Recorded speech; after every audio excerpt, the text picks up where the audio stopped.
Praise the lord. ఈ శుభ దినాన్ని బట్టి దేవునికి మహిమ కలుగునుగాక. ఈ దినము దేవుడు మనందరికీ తోడైండి నడిపించి బలపరచునుగాక.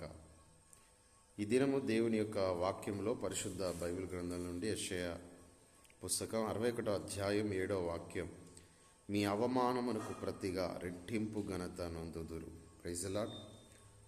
మరి ఇజ్రాయేల్ ప్రజలతో దేవుడిస్తున్నటువంటి ప్రవక్త ద్వారా దేవుడిస్తున్నటువంటి వాగ్దానం, మరి ఎక్కడైతే ఇజ్రాయేలీలు హీన దశ నుండి ఐగుప్తులో అవమానపరచబడ్డారో దేవుడు అక్కడి నుండి విడిపించి వారికి రెట్టింపు ఘనతనిచ్చిన దేవుడు. మన జీవితంలో కూడా మన అవమానాలు, ఎక్కడైతే మనం అవమానించబడతామో, ఎక్కడైతే హీన దశలో చూడబడతామో, ఎక్కడైతే ప్రజలు మనల్ని అపహాస్యం చేసి నిందించి అవమానపరుస్తారో అక్కడే మన దేవుడు మనకు రెట్టింపు ఘనతనిచ్చువాడై ఉన్నాడు.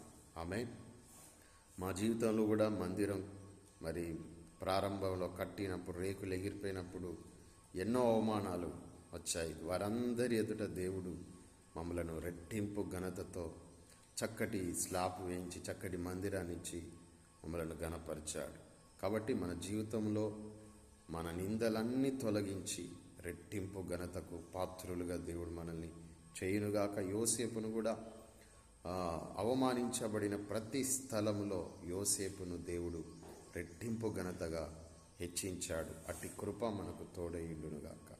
ఆమేన్.